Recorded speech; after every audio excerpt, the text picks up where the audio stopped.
नमस्कार, मी हेमंत देसाई. मॅक्स महाराष्ट्रामध्ये आपलं मनापासून स्वागत. प्रेक्षकांनो, आज आपल्याला देवेंद्र फडणवीस यांच्याबद्दल बोलायचं. तुम्ही म्हणाल की आज एकदम का फडणवीसांची तुम्हाला आठवण आली? त्याचं कारण असं की आज भारतीय जनता पक्षाच्या प्रदेश कार्यकारिणीमध्ये फडणवीस यांचं भाषण झालं. ते लाईव्ह प्रक्षेपित झालं सगळ्या चॅनल्सवरून. आणि देवेंद्रजी नेहमीच्या त्यांच्या आक्रमक शैलीमध्ये, अभ्यासपूर्ण शैलीमध्ये पण प्रतिपक्षावरती घाव घालत होते. गंमत म्हणजे, योगायोग म्हणजे आजच उद्धव ठाकरे यांचा वाढदिवस आहे. मला माहीत नाही की त्यांनी आपल्या अगोदरच्या मित्राला, म्हणजे अजूनही त्यांचे मित्र असतील ते, पण आपल्या आघाडीतल्या मित्राच्या प्रमुखाला वाढदिवसाच्या शुभेच्छा दिल्या की नाही? दिल्याही असतील त्यांनी. कारण देवेंद्र फडणवीस हे महाराष्ट्रातलं एक सुसंस्कृत व्यक्तिमत्व आहे. त्यामुळे ती परंपरा ते पाळतीलच. आणि प्रतिपक्षावरती घाव घालताना, आक्रमक शैलीत बोलताना ते कुठेही आपली पातळी सोडून देत नाही, हेही मी आवर्जून इथे सांगतो. पण आज फडणवीस यांनी जे भाषण केलं त्यापूर्वी भारतीय जनता पक्षाचे अध्यक्ष जे.पी. नड्डा यांनी सगळ्यांना उद्देशून व्हिडिओ कॉन्फरन्सच्या माध्यमातून सांगितलं की महाराष्ट्रात आपल्याला 100% भाजप हवा आहे. म्हणजे पुढच्या वेळी महाराष्ट्रामध्ये 2024 साली कमळ फुलायला पाहिजे. केवळ इतर कोणाच्याही मदतीशिवाय आपल्याला महाराष्ट्रात सत्ता मिळवायची, म्हणून कामाला लागा. त्या दृष्टीने देवेंद्र फडणवीस असतील, प्रवीण दरेकर असतील, चंद्रकांत दादा पाटील असतील, हे सगळे कामाला लागलेत. आणि कामाला लागलेत म्हणजे ठिकठिकाणी त्यांचे दौरे सुरू आहेत. महाराष्ट्रात आरोग्य सुविधांमधल्या त्रुटी ते दाखवत आहेत आणि ते विरोधी पक्षाचं म्हणून काम आहे, ते करत आहेत. परंतु हे काम करताना ते काही गोष्टी अशा सांगतायत की त्या एकच बाजू सांगतायत, दुसरी बाजू सांगत नाही. आता बघा, उद्धव ठाकरे यांची 2 दिवस जी मुलाखत झाली, त्या मुलाखतीमध्ये संजय राऊतांनीच ती मुलाखत घेतली. अर्थात उद्धव ठाकरे यांनी वेगवेगळ्या चॅनल्सना मुलाखत देण्याची आवश्यकता आहे. कारण संजय राऊत हे त्यांना आवडतील, पचतील असेच प्रश्न विचारणार, न आवडणारे, न रुचणारे, अडचणीत आणणारे प्रश्न विचारणार, हे स्पष्ट आहे. तेव्हा इतर चॅनल्सना, वर्तमानपत्रांना सुद्धा त्यांनी मुलाखत दिली पाहिजे. ज्या पद्धतीने शिवसेना मोदींवर हल्ला चढवते की मोदी माध्यमांशी संवाद साधत नाहीत, त्याचप्रमाणे टीका उद्धव ठाकरेंवरती होता कामा नये. उद्धव ठाकरे पारदर्शी व्यक्तिमत्व आहेत, मनात एक आणि उठात एक असं त्यांचं नसतं. पण अन्य माध्यमांनाही त्यांनी मुलाखती द्याव्यात असं मला आवाहन करावं असं वाटतं. हा एक भाग झाला. पण इथे मला असं सांगायचं आहे की उद्धव ठाकरे यांच्या मुलाखतीचा उल्लेख करताना देवेंद्र फडणवीस म्हणाले की एक विद्वान संपादक, म्हणजे मी उपरोधानी म्हणत नाही, हे विद्वान संपादक आहेत, त्यांनी त्यांची मुलाखत घेतली वगैरे वगैरे. आणि मुलाखतीमध्ये काय काय सांगितलं याचा उहापोह करताना देवेंद्रजींनी असं सांगितलं की अमित शहा यांना आम्ही का भेटलो, म्हणजे साखर कारखानदारांचं शिष्टमंडळ येऊन आम्ही भेटलो होते. अमित शहांच्याकडे तर हे खातं नाही आहे, मग आम्ही का भेटलो? तर त्यांनी असं सांगितलं की यासंबंधी जो एक मंत्रिगट नेमलेला आहे, उच्चस्तरीय मंत्रिगट, त्याचे प्रमुख हे अमित शहा आहे आणि म्हणून आम्ही त्यांना भेटलो. शरद पवारांनी सुद्धा त्यांनाच निवेदन दिलं. एवढी साधी गोष्ट या विद्वान संपादकाला माहिती नाही आणि उद्धव ठाकरे यांनाही माहीत नसेल तर आश्चर्य आहे, असं त्यांनी सांगितलं. आता फडणवीसांची ही माहिती बरोबर आहे आणि त्यांची ही टीका रास्त आहे, त्याबद्दल आक्षेप घेण्याचं कारण नाही. हे माहिती असायला पाहिजे होतं उद्धव ठाकरेंना, किंवा संजय राऊत तर खासदार आहेत, तिराई माणसाला किंवा मुंबईत असलेल्या माझ्यासारख्या पत्रकारांना हे माहिती नसेल तर ते स्वाभाविक आहे की अनेक मंत्रिगट असतात, कार्यगट असतात, सगळ्यांचे अध्यक्ष कोण आहेत वगैरे हे सगळ्यांना माहीत असते, शक्यता नाही. पण संबंधित माणसांना, जे संसदेत काम करतात किंवा जे मुख्यमंत्री म्हणून काम करतात, त्यांना ही माहिती असायला पाहिजे. ही त्यांची टीका रास्त आहे. पण देवेंद्रजी काय म्हणाले बघा, ते असं म्हणाले की ही 3 चाकी रिक्षा आहे. हां, रिक्षाचं स्टिअरिंग, म्हणजे उद्धव ठाकरे काय म्हणाले की स्टिअरिंग माझ्या हातात. देवेंद्रजींनी त्यांना उत्तर देताना सांगितलं की रिक्षाचं स्टिअरिंग उद्धवजींच्या हाती आहे, मात्र कुठे जायचं ते मागे बसले ठरवतात, असं त्यांनी सांगितलं. म्हणजे रिमोट कंट्रोल हा शरद पवारांच्या हातात आहे असं त्यांना म्हणायचं. त्यांनी नाव घेतलं नाही, पण त्यांना तेच म्हणायचं. हां, पुढे त्यांनी असंही म्हटलं की आज उद्धवजींचा वाढदिवस आहे, त्यांना आई भवानी दीर्घायुष्य देव. असं त्यांनी म्हणाले. मग अशी म्हटलं की त्यांनी शुभेच्छा दिल्या की नाही मला माहीत नव्हतं, पण मी आत्ता जी बातमी वाचली त्याच्यामध्ये त्याचा उल्लेख आहे आणि ही चांगली गोष्ट आहे. महाराष्ट्राची ही चांगली परंपरा आहे. परंतु पुढे ते असं म्हणाले, हे उद्धव ठाकरे आपल्याला माहिती आहे की व्हिडिओमध्ये मुलाखतीमध्ये असं म्हणाले होते की आमची 3 चाकी रिक्षा आहे, पण हे गरिबांचं सरकार आहे, गरिबांची रिक्षा गरिबांचीच असते असं ते म्हणाले. पण देवेंद्रजी म्हणाले की 3 चाकी तर 3 चाकी, तिन्ही चाकी एका दिशेने चालत आहेत, हे माझं मत आहे असं उद्धवजी म्हणाले. पण यांचं म्हणणं आहे की हे वेगवेगळ्या दिशांना चाललेले आहेत, म्हणजे त्यांच्यामध्ये कुठल्याही प्रकारचं एकमत नाही असं त्यांनी सांगितलं. आणि पुढे ते असं म्हणाले की हे सरकार पाडण्यात आम्हाला काहीही रस नाही, तुम्ही एकमेकाच्या तंगड्या तोडण्यासाठी सक्षम आहात असं ते म्हणाले. म्हणजे बघा, तंगड्या तोडण्यासाठी तुम्ही तिघजण सक्षम आहात असं ते म्हणाले. आता बघा, ज्यावेळी उद्धव ठाकरे यांची शिवसेना मागच्या सरकारमध्ये फडणवीसांबरोबर होती, त्यावेळी जाहीरपणे शिवसेना रोजच्या रोज सरकारवर टीका करत होती. अनेक नेते टीका करत होते, अत्यंत आक्रमक पद्धतीने टीका करत होते. ही टीका सुरू असताना विरोधी पक्ष म्हणत होते हे काय, कशा पद्धतीने सरकार चाललं. त्यावेळी जेवढी शिवसेनेची टीका चालली होती, त्यावेळी शिवसेनेची जी टीका होती तेव्हा देवेंद्र फडणवीस काय म्हणत होते, मी शिवसेनेचे काही मंत्री सुद्धा टीका करत होते. हे मंत्री टीका करत असतील त्यावेळी तर ते आणखीन गंभीर होतं. आता काही मंत्री या सरकारमधले त्यांची नाराजी आहे हे जाहीरपणे सांगत नाही, अशा बातम्या प्रसिद्ध झाल्या होत्या. नाराजी होती, म्हणजे काँग्रेसच्या काही मंत्र्यांची नाराजी होती, हे कबूल आहे. आणि त्यांनी ती नाराजी उद्धव ठाकरेंनी दूर करण्यात यश मिळवलं. पण शिवसेनेचे मंत्री गेल्या सरकारमध्ये शिवसेनेचे आमदार जाहीरपणे टीका करत होते, उद्धव ठाकरे जाहीरपणे टीका करत होते, संजय राऊत करत होते. त्याबद्दल देवेंद्र फडणवीसांना काय म्हणायचं, तेव्हा एकमेकाच्या तंगड्या काय चालू होतं का नव्हतं, ते काय म्हणायचं याला.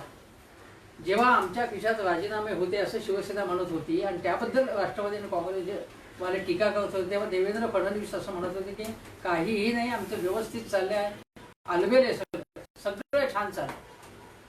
म्हणजे तुम्हाला एक नाही हे कसं म्हणायचं. दुसरी गोष्ट त्यांनी सांगितली की महाराष्ट्रामध्ये कोरोनाच्या बाबतीत काहीही उपाययोजना धड चाललेली नाही. आणि या संदर्भात त्यांनी सांगितलं की बघा की केंद्र सरकार आम्हाला काही मदत करत नाही असं तुम्ही म्हणता, आता हेही खरं नाही. उद्धव ठाकरेंनी मुलाखतीत सांगितलं की केंद्र सरकारची मदत मिळत नव्हती, पण आता हळूहळू मिळायला लागलेली असं कालच्या मुलाखतीत सांगितलं. म्हणजे उद्धव ठाकरेंच्या तोंडी जे टाकतायत ते की काही मदत मिळाली नाही, म्हणजे अशा प्रकारचं जे आहे तर ते बघा, PM केअर्स फंड मधला निधी म्हणजे RTI कार्यकर्ते अनिल गलगली यांनीच ही माहिती काढली. हे अतिशय चांगल्या प्रकारचे असे RTI कार्यकर्ते अनिल गलगली खूप चांगलं काम करतात, त्यांनी ही माहिती मिळवली. आणि PM केअर्स फंड मधनं मोठ्या प्रमाणात हे मदत कोरोनाच्या संदर्भात PPE किट्स असतील, वेगवेगळे मास्क असतील, सॅनिटायझर्स असतील किंवा जी मदत असेल ती मोठ्या प्रमाणावरती महाराष्ट्र सरकारला मिळाली, हे खरं आहे. बघा, आम्ही PM केअर्स फंड दिली नाही असं देवेंद्र फडणवीस म्हणाले. आता ही झाली एक बाजू. आता याची दुसरी बाजू काय, ती दुसरी बाजू अशी आहे की हे सांगायला ते विसरले की महाराष्ट्र हे सगळ्यात कोविडच्या रुग्णांचं ती राजधानी झालेली आहे, सगळ्यात जास्त पेशंट्स इथले आहेत. मग मदत इथे नको का जास्त मिळालीच पाहिजे इथे मदत. दुसरी गोष्ट अशी आहे की महाराष्ट्रातल्या उद्योगपती, महाराष्ट्रातल्या कारखानदारांनी सगळ्यात जास्त मदत PM केअर्स फंडला दिलेली आहे. म्हणजे इथूनच जास्त पैसा जातो, इथूनच जास्त टॅक्स जो आहे तो केंद्र सरकारकडे जातो, पण टॅक्समधला आपल्याला जो वाटा मिळायला पाहिजे तेवढा वाटा मिळत नाही. आणि त्याचप्रमाणे PM केअर्स फंडमधला जो मदत मिळाली असेल ती चांगली गोष्ट आहे, ती नाकारण्याचं कारण नाही. आणि काहीही मदत मिळाली नाही असं जर शिवसेना म्हणत असेल तर ते चुकीचं आहे. परंतु त्याची दुसरी बाजू अशी आहे की इथूनच जास्त मदत तिकडे गेलेली आहे. आणि दुसरी गोष्ट अशी की मी अगोदरही सांगितलं होतं की पुण्यामध्ये प्रकाश जावडेकर आणि गिरीश बापट यांच्यासारखे खासदार, त्यापैकी एक तर मंत्री आहेत प्रकाश जावडेकर, त्यांनी पुण्याच्या याच्यासाठी म्हणजे कोविडसाठी काही मदत केलेली नाही आहे. जो फंड द्यायला पाहिजे त्यांनी मदत कुठे दिली, PM केअर्स फंडमध्ये त्यांनी दिली. CM केअर फंडला या इकडच्या आमदारांनी दिली नाही, ती सगळी मदत तिकडे गेली. आता सीएम केअर्स फंडमधला सुद्धा आता मी तुम्हाला त्याची आणखीन एक बाजू सांगतो या संदर्भात, हा विषय म्हणतो. आता त्याच्यामध्ये माझ्याकडे जी आकडेवारी आलेली आहे त्यामध्ये सीएम केअर्स फंडमध्ये सुद्धा म्हणजे उद्धव ठाकरे यांच्या हातात तो फंड आहे 342 कोटी, साधारण एक 3 आठवडे किंवा महिन्याभरापूर्वीची आकडेवारी 342 कोटी आले, 23 कोटी रुपये खर्च झाले. आता हे महाविकास आघाडी सरकारच्या मुख्यमंत्र्यांच्या हातातले जे पैसे, जस पीएम केअर्स फंड मधनं तुम्ही मदत मागत असाल, जास्तीत जास्त मदत मिळाली पाहिजे आणि ती मिळाली असेल तर चांगली गोष्ट आहे. पण मग सीएम केअर्स फंड मधली सुद्धा मदत तुम्ही किती केलेली आहे? जो फंड तुमच्याकडे आलाय तो तुम्ही खर्च केलाय का? तो त्याच्यामधला जो काही खर्च केलाय जवळजवळ 100 कोटी रुपये खर्च जे आहेत ते कशाला खर्च केलेले आहेत ते दाखवतात की कोविडसाठी खर्च केले. तो खर्च जो आहे जी माहिती अधिकाऱ्यांना आरटीआय कार्यकर्त्यांना देण्यात आली की हे 100 कोटी रुपये खर्च म्हणे इथले जे मजूर होते ज्यांना आपापल्या गावी पाठवण्यासाठी ते पाठवण्याचं काम केलं, चांगली गोष्ट आहे. पण हा कोविडचा खर्च कसा असू शकतो? हा कोविड रुग्णांचा खर्च नाही आहे. तेव्हा कोविड रुग्णांवरती तुम्ही किती खर्च केला हे वेगळी आकडेवारी द्यायला पाहिजे. आता मी म्हटलं त्यामुळे सीएम केअर्स फंड मधला जो आलेला पैसा तो वेळेवरती खर्च झाला पाहिजे चांगल्या गोष्टींसाठी. अनेक गावांमध्ये, अनेक शहरांमध्ये, अनेक खेड्यांमध्ये प्राथमिक सुविधा सुद्धा, आरोग्य सुविधा नाहीये, कोविडच्या फॅसिलिटीज पुरेशा नाहीये, तिथे ही मदत तुम्ही राज्य सरकारने दिली पाहिजे. ही एक गोष्ट झाली. पण देवेंद्र फडणवीस जे म्हणाले पंतप्रधान निधी म्हणजे निधीबद्दल, तो फंड आला तो ठीक आहे, पण मी पुन्हा एकदा सांगतो की महाराष्ट्राला जास्त मदत मिळायलाच पाहिजे. त्यात काही आश्चर्य की आम्ही खूप काही केलं असं म्हणण्याचं कारण नाही, कारण महाराष्ट्रात जास्त कोविडचे रुग्ण आहेत. महाराष्ट्र हे मोठं राज्य आहे. महाराष्ट्र ही कमर्शियल कॅपिटल ऑफ इंडिया आहे आणि त्याचवेळी महाराष्ट्रामधनं जास्त मदत पीएम केअर्स फंडला गेलेली आहे. त्यामुळे इथे मदत मिळायलाच पाहिजे. त्यामुळे आम्ही फार काही मोठं केलंय, फार उपकार केलेत अशा थाटातही काही सांगायची गरज नाही. दुसरी गोष्ट, असं फडणवीसांचा सतत गेले कित्येक दिवसाचा एक सारखा आहे की टेस्ट वाढवा, टेस्ट वाढवा, टेस्ट वाढवा. मग ते काय म्हणाले की बघा दिल्लीमध्ये अमित शहा यांनी लक्ष घातल्यावरती टेस्ट वाढले आणि मग रिझल्ट आला.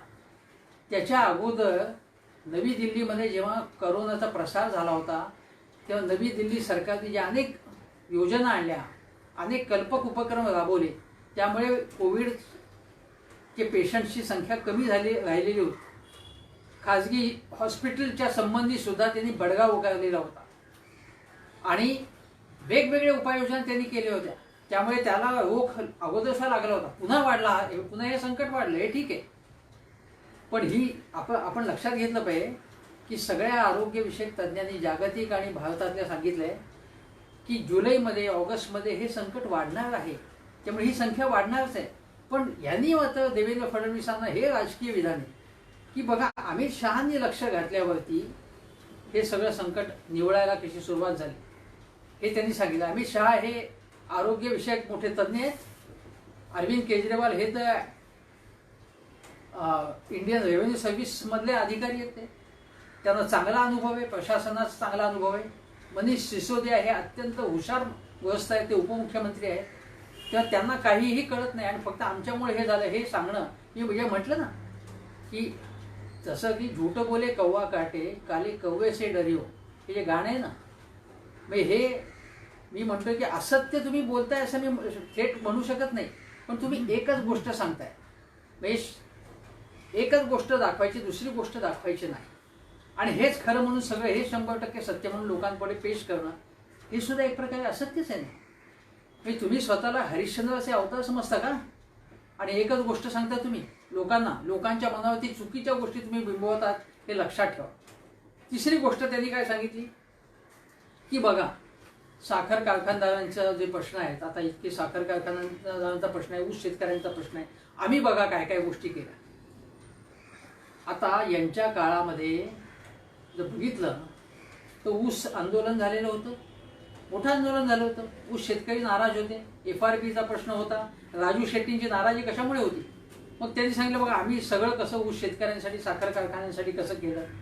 त्यावेळी सुद्धा जेव्हा सत्तेत नसताना शरद पवार साखर कारखान्यांचे प्रश्न, शरद पवार सत्तेत असो वा नसोत नेहमी मांडतात, कारण ती त्यांची एक मोठी कॉन्स्टिट्युन्सी आहे.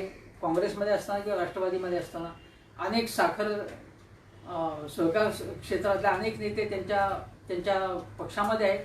काँग्रेसमध्ये ते असताना काँग्रेसमध्ये होते ते, तेव्हा त्यांच्या प्रश्न घेऊन ते नेहमी जातात, ते सोडवतात. ते सत्तेत असताना सोडवत होते ते.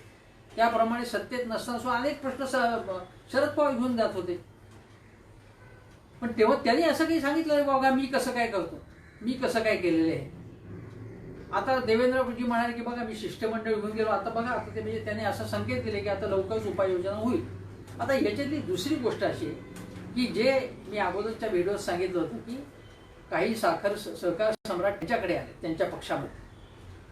तर ते विनय कोरे हे त्यांच्या पक्षात नाहीत पण त्यांचे मित्र पक्षातले आहेत. रणजितसिंह निंबाळकर असतील, हर्षवर्धन पाटील असतील, त्यांचा पराभव झाला आणि ह्या सगळ्यांना ती घेऊन ते गेले.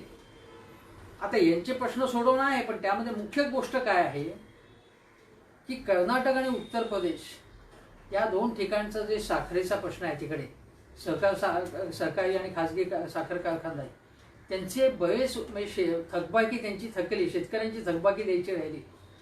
त्यांच्याकडे साखरेचा मोठा प्रश्न निर्माण झाला, ऊस शेतकऱ्यांचा मोठा प्रश्न निर्माण झाला, तर त्यांना काहीतरी पॅकेज द्यायचं आहे.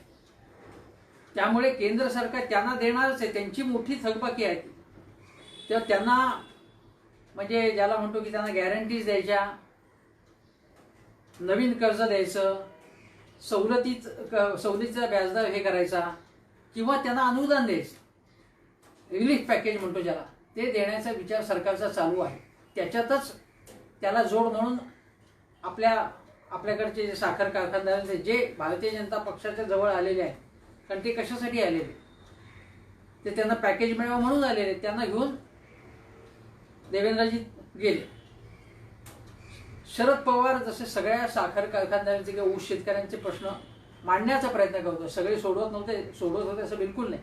कारण राजू शेट्टींचा लढा मग शरद पवारांशीच होता अनेक वर्ष, शरद जोशी लढत होते, शेतकरी संघटना लढत होती.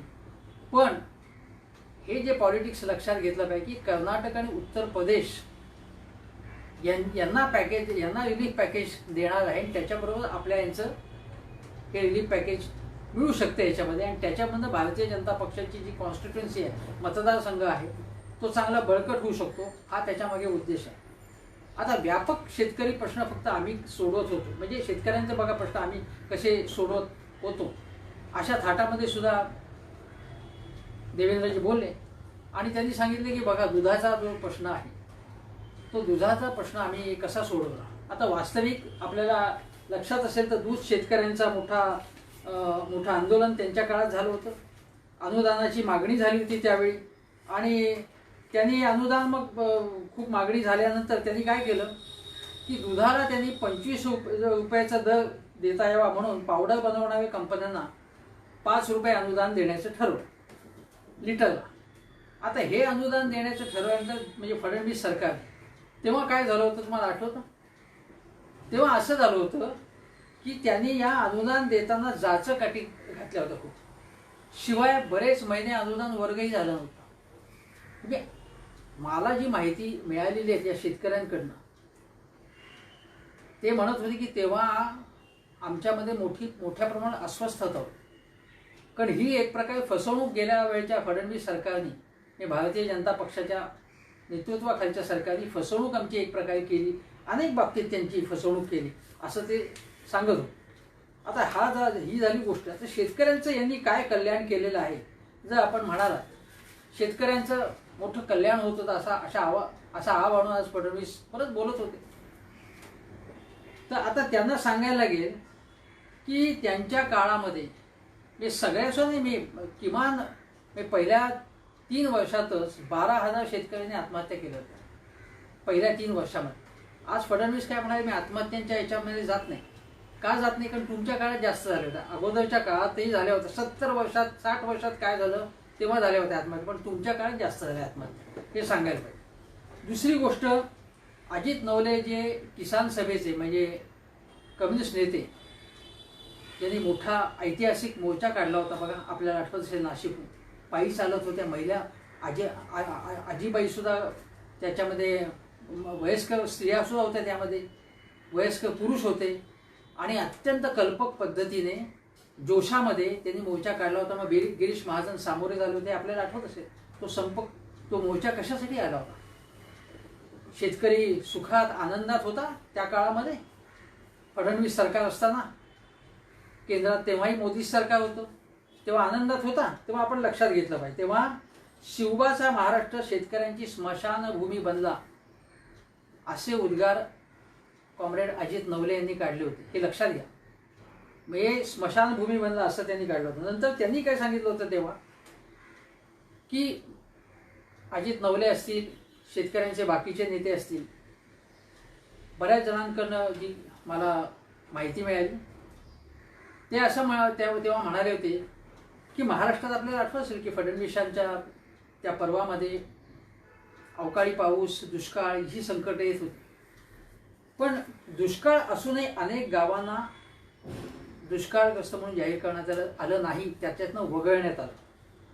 नंतर वनहक्क दाव्यांवर निर्णय घेऊन पुढील 6 महिन्यात दावेदारांना आम्ही वनहक्क देऊ असे आश्वासन लॉंग मार्च जो किसान सभेने काढला होता त्यावेळी देण्यात आलं.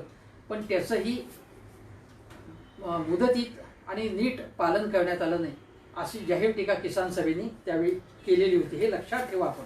हे म्हणजे हे म्हणतात की आम्ही खूप काही त्याच्या वेळी केलं, दुधामधला जो अन्याय आहे तो सांगितला. नंतर शेती तोट्यात असताना केवळ व्याज सवलतीचा फायदा व्हावा यासाठी कर्जाचं जे नवजुनं करतात ते नवे जुने केलेल्या लाखो शेतकऱ्यांना केवळ तुटपुंज प्रोत्साहन अनुदान देऊन बोळवण करण्यात आली होती तेव्हा फडणवीस सरकारच्या काळात. दुसरी गोष्ट, कर्जमाफीत शेती कर्जांचा समावेश करण्यात आला नव्हता. जी कर्जमाफी, ऐतिहासिक कर्जमाफी, विक्रमी कर्जमाफी आम्हीच केलेली आहे आत्तापर्यंत असं तावातावाने जे फडणवीस सांगत होते, त्याची वस्तुस्थिती अशी होती.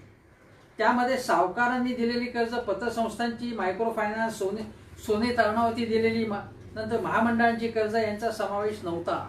शिवाय 89 लाखांना लाभ मिळणार कर्जमाफीचा. प्रत्यक्षामध्ये दीर्घकाळ 46 लाखांनाच तोही अंशतः लाभ मिळाला होता.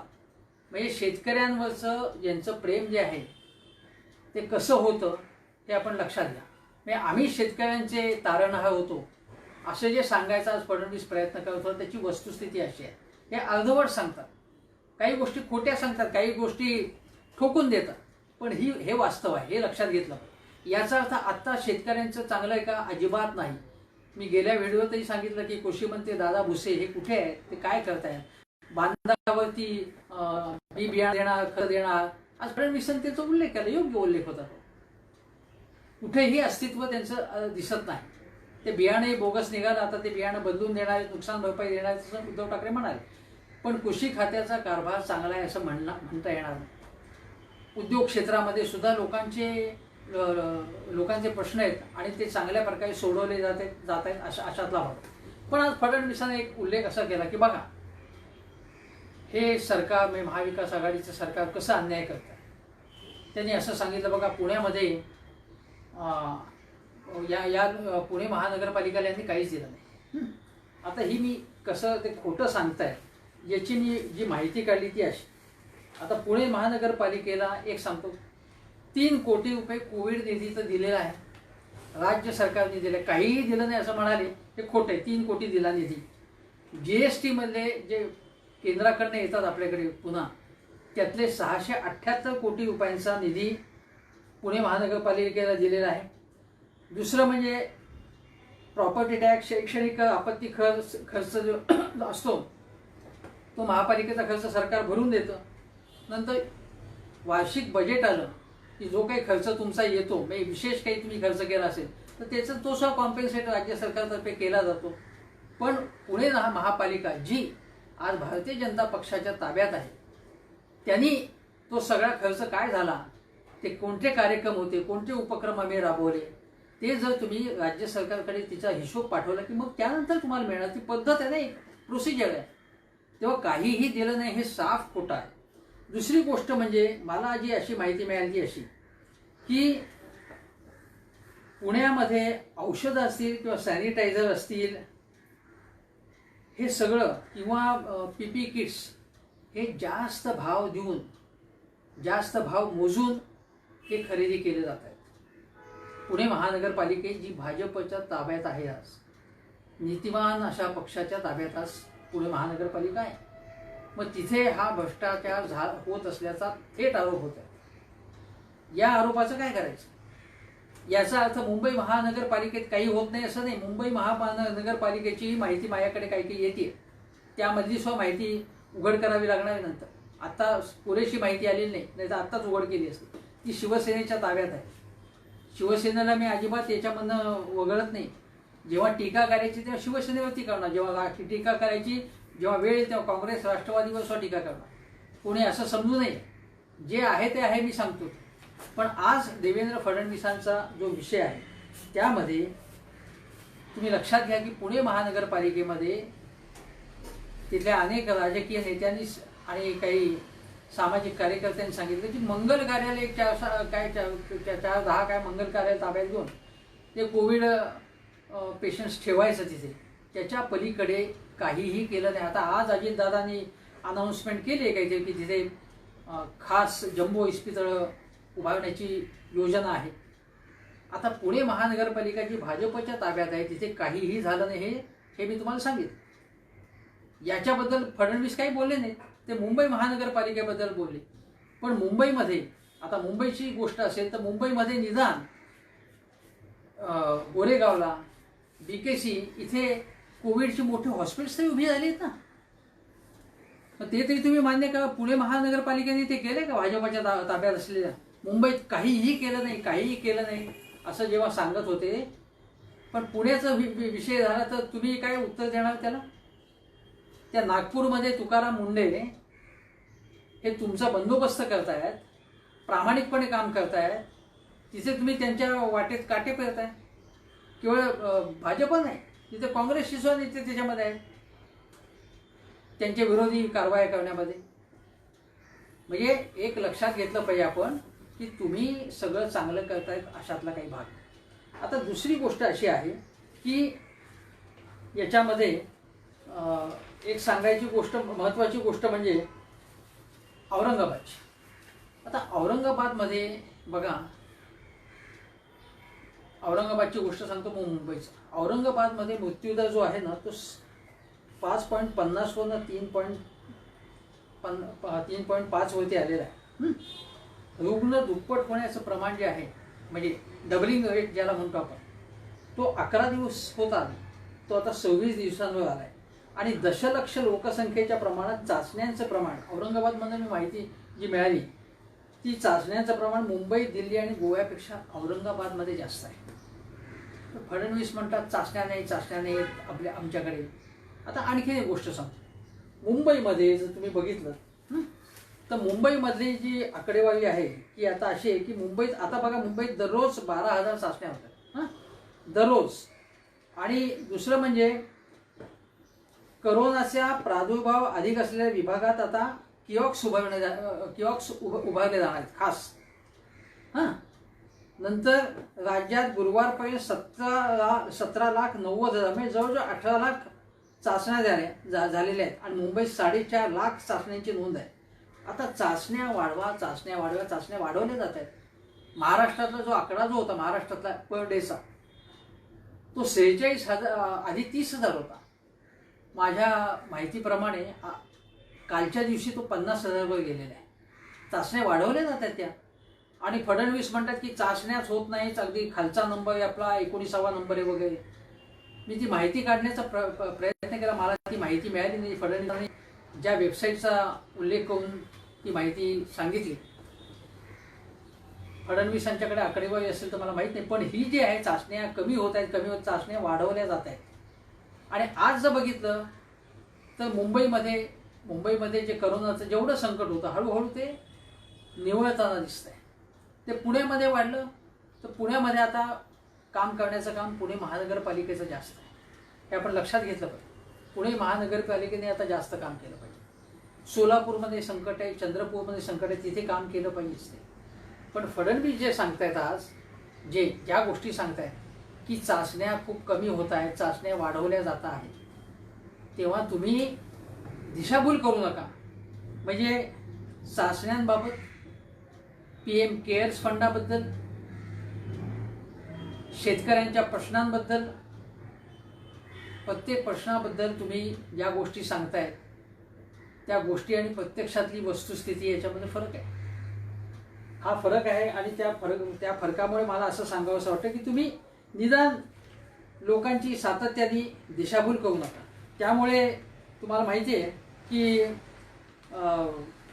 प्रकाश आंबेडकर काय म्हणाले. प्रकाश आंबेडकर असं म्हणाले की चंद्रकांत दादा पाटील आणि देवेंद्र फडणवीसांनी विपश्यना करावी. आता आपल्याला माहिती आहे की इगतपुरीला केंद्र आहे, तिथे जावं किंवा कुठेही जावं, पण विपश्यना करावी. कारण अस्वस्थ आहेत ते, खूप त्रास होतोय त्यांना. आता हा त्रास झाला तर मग ध्यानधारणा करणं हे चांगलं आहे. आता तो त्यांचा व्यक्तिगत प्रश्न आहे, पण प्रकाश आंबेडकरांनी असं आवाहन केलं. ते असंही म्हणाले. आता आपण लक्षात घ्या की प्रकाश आंबेडकर गेल्या निवडणुकीमध्ये भारतीय जनता पक्षाची बी टीम होती असं म्हटलं जात होतं. ते प्रकाश आंबेडकर आता भारतीय जनता पक्षावरची टीका करत आहेत आणि त्यांनी शिवसेना पक्षप्रमुखांची मध्यंतरी भेटही घेतली. पण त्यांनी असं सांगितलंय, उद्धव ठाकरेंना शुभेच्छा देऊन त्यांना असं सांगितलं आहे की तुम्ही याची जास्त चिंता करू नका. कारण आधी मी घाबरलो होतो, कारण काही तज्ज्ञांनी सांगितलं होतं की 40% लोकांना कोरोना होणार आहे. पण आता ऑस्ट्रेलियन तज्ज्ञांनी असं सांगितलंय की तसं काही नाही होणार, कारण भारतीय लोकांची प्रतिकारशक्ती चांगली आहे. त्यामुळे आंबेडकर असं म्हणतायत की तुम्ही आता आरोग्याच्या पेक्षा अर्थव्यवस्थेची चिंता करा. अर्थव्यवस्थेची चिंता केली तर चांगलं होईल, नाही तर उपासमारीने लोक मरतील असं ते म्हणतात. असं प्रकाश आंबेडकरांनी सांगितलं. आता दुसरी गोष्ट सांगते की मगाशी ज्याचा उल्लेख करायचा राहिला की हे महामार्ग असतील किंवा बुलेट ट्रेन असतील किंवा विकास प्रकल्प एकूण, त्यामध्ये शेतकऱ्यांच्या जमिनी ज्या आहेत ते फडणवीस सरकारच्या काळामध्ये समृद्ध महामार्ग, त्यावेळी शेतकऱ्यांचा मोठा असंतोष होता. आमच्या जमिनी कमी मोबदला देऊन घेतल्या जात आहेत असं म्हटलं जात होतं, अशी टीका केली जात होती. नंतर शेतकऱ्यांचा संप झाला, आपल्याला माहिती आहे. या सगळ्या गोष्टी आहेत. तेव्हा 5 वर्षाच्या काळात, त्यांच्या काळात महाराष्ट्र एकदम प्रगतीपथावरती होता. शेतकऱ्यांचं सर्व कल्याण होत होतं असं मानायचं कारण आहे. GDPच्या प्रमाणामध्ये आरोग्यावरचा खर्च तेव्हाही कमी होता फडणवीसांच्या काळामध्ये, आणि त्याच्या अगोदर काँग्रेस राष्ट्रवादीच्या वेळी सुद्धा कमी होता. त्यामुळे तो जो सगळा कमी खर्च झाला, पण आरोग्याकडे दुर्लक्ष केलं. मेडिकल कॉलेजेस जेवढी उभारण्याची गरज होती तेवढी आपण मेडिकल कॉलेजेस उभी केली नाही, हॉस्पिटल्स उभी केली नाही.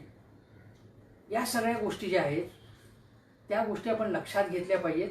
आणि तेव्हाची जी उपेक्षा, तेव्हाचं दुर्लक्ष, आज जर आपण लक्षात घ्या, GDPच्या प्रमाणामध्ये जर आरोग्य सुविधांवरचा खर्च जो आपण केला त्याच्या निमान दुप्पट तिप्पट केला असता तर कोरोनाचं संकटावर मात करायला मदत झाली असती. आणि म्हणून या संकटावर मात करताना काहीतरी विधायक सूचना फडणवीस सारख्यांनी जे अभ्यासपूर्ण बोलतात त्यांनी केल्या पाहिजे. पण फक्त मोदी आणि शहांची तरफदारी करायची आणि आता मात्र काहीही चांगलं होत नाही असं म्हणायचं. इतके दिवस ते तुम्हाला माहिती आहे की 3-4 महिने कशी त्यांची ओरड चालली होती की बघा खाजगी हॉस्पिटल्समध्ये काय चालले, खाजगी हॉस्पिटलमध्ये गैरप्रकार चाललेले होते. पण आता हळूहळू ते निवळायला लागले सगळं वातावरण. आता फॅसिलिटीज वाढत चाललेल्या आहेत.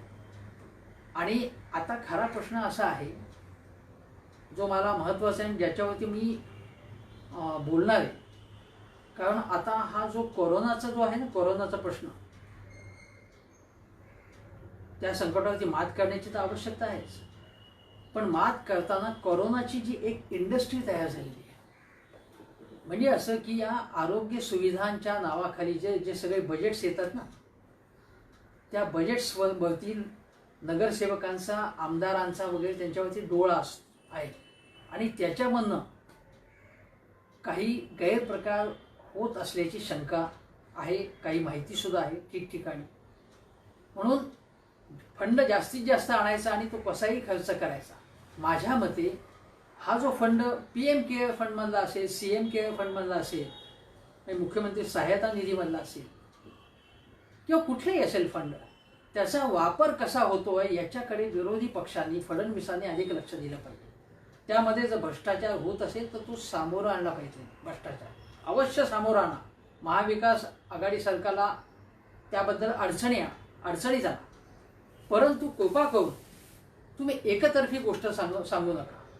म्हणजे तुम्ही कुठल्याही प्रश्नांबद्दल फक्त आमच्या काळात असं असं होतं आणि आत्ताच्या काळात असं असं होतं असं सांगू नका. कारण मी वास्तव मांडलेलं आहे सगळ्याबाबत.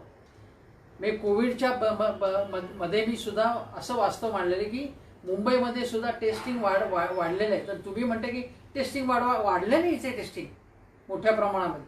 तुम्ही जे सांगताय की महाराष्ट्र या सगळ्या बाबतीत मागे आहे, तर तसं नाही आहे. उद्धव ठाकरे म्हणतात की वॉशिंग्टन पोस्टनी WHO माझं कौतुक केलं, सर्वोत्कृष्ट मुख्यमंत्री मला ठरवलं. ठीक आहे, मी काय लगेच त्याच्यामुळे आपण लगेच खुश होऊन या महाविकास आघाडी सरकारचं एकदम उदो करण्याचं कारण नाही. चांगली गोष्ट आहे, त्रुटी आहेत, पण त्रुटी दाखवताना तुम्ही आमच्या काळात मात्र फार चांगलं होतं असं सांगू नका.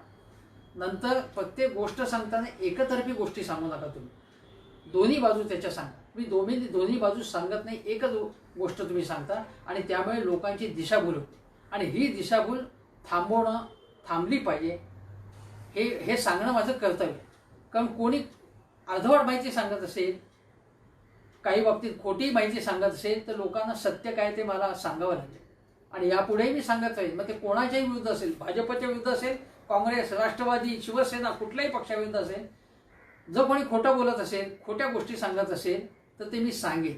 खोटं बोला पण रेटून बोला. असं आपल्याकडे महाराष्ट्रात गेले 5-10 वर्ष जो कोणी सत्ताधारी पक्ष आणि विरोधी पक्ष एकमेकाबद्दल बोलतात, पण खोटं वेगवेगळे लोक वेगवेगळ्या वेळी बोलतात. परंतु सगळ्या पक्षांमध्ये सगळ्यात वेगळा पक्ष आहे, तो भारतीय जनता पक्ष आहे, ज्याच्याबद्दल सगळ्या लोकांना आदर वाटतो. कारण हा चारित्र्यसंपन्न लोकांचा पक्ष आहे, हा शीलवान लोकांचा पक्ष आहे, हा सत्य बोलणाऱ्यांचा पक्ष आहे, हा मर्यादा पुरुषोत्तम राम हा आदर्श ठेवून चालणारा पक्ष आहे.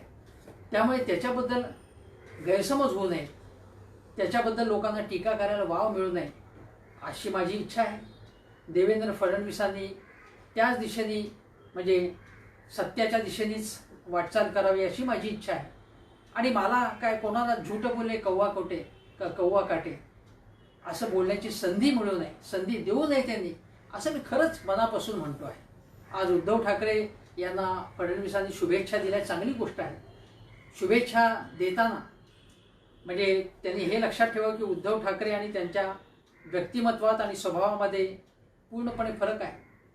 पण दोघांनी एकेकाळी एकत्र काम केलेलं आहे. दोघांनी एकमेकाचे गुण घ्यावेत, दोघांनी एकमेकाच्या ज्या काही त्रुटी असतील त्या बाजूला ठेवाव्यात, एकमेकाचे गुण घेतले तर त्याच्यामुळे महाराष्ट्रामध्ये काहीतरी चांगलं परिवर्तन होईल, चांगली महाराष्ट्राला मदत होईल. सक्षम विरोधी पक्ष महाराष्ट्रात हवाच आहे. म्हणून देवेंद्र फडणवीसांना सुद्धा चांगलं काम करण्यासाठी मी शुभेच्छा देतो.